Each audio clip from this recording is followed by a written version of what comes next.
আসসালামু আলাইকুম এভরিওয়ান, আশা করি সকলে অনেক অনেক ভালো আছেন। আপনাদের দোয়া এবং ভালোবাসায় আমিও ভালো আছি। আজ একটু বাইরে গিয়েছিলাম, তো ভাবলাম বাচ্চাদের জন্য কিছু ফল কিনে নিয়ে যাই। তো আমি আজকে লটকন নিয়ে এসেছি আর কিছু ড্রাগন ফল নিয়ে আসছি। তো লটকনগুলো মোটামুটি ভালোই পড়েছে, আর ড্রাগনটা ঢালার পর আমি দেখি যে পুরো একটা ড্রাগনই একদম নষ্ট। এই তো দেখতে পাচ্ছেন, আমি একটু ভিজে দেখে এটার নিচেরটা উঠিয়ে দেখি যে পুরো একটা ড্রাগনই একদম পুরো নষ্ট। এখন বাজারে গেলে যে মামারা বিক্রি করে, সে মামারা এখন আর আমাদেরকে হাতে তুলে বেছে নিতে দেয় না, ওনারা নিজেরাই বেছে দেয়, ভালো মন্দ মিক্সড করে তারপর দেয়। যাই হোক, এটাই ভাগ্যে ছিল, আর কি করব, কিছুই করার নেই। একদম পুরো একটা ড্রাগন নষ্ট হয়ে গেছে।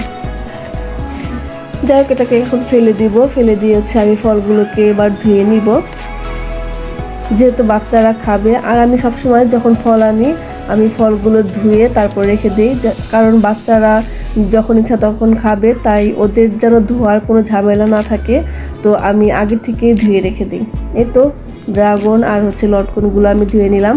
আর বাচ্চারা বারবার বলছিল, আম্মু লটকন খাবো আগে, এখন ড্রাগন খাবো না। তো আমি এখন ওদেরকে লটকন ওদের জন্য নিচ্ছি। আর ওদেরকে লটকন খোসা ছাড়িয়ে দিতে হবে, মানে ওরা খোসা ছাড়িয়ে খাবে না, আমাকে খোসা ছাড়িয়ে দিতে হবে, তারপরে ওরা খাবে। যাই হোক, তো এখানে কিছু লটকন নিলাম। এবার আমি খোসা ছাড়াবো। খোসা ছাড়িয়ে একটু লবণ, একটু মরিচ দিয়ে একটু হালকা করে মাখিয়ে দিব। এই তো এইগুলোকে এখন খোসা ছাড়িয়ে নেব।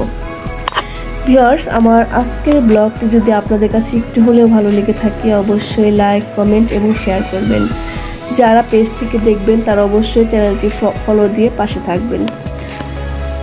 আমার আরও নতুন নতুন ব্লগ বা রেসিপি পেতে অবশ্যই ফলো বা সাবস্ক্রাইব করে পাশে থাকবেন। এই তো আমি লটকনগুলো খোসা ছাড়িয়ে নিয়েছি, তারপর সামান্য একটু চিলি ফ্লেক্স দিয়েছি, আর একটু লবণ দিয়ে আমি হালকা করে মেখে দিচ্ছি। তারপর বড় একটা প্লেটে ছিল, আমি ছোট একটা প্লেটে দিয়ে বাচ্চাদেরকে এখন দিব খেতে।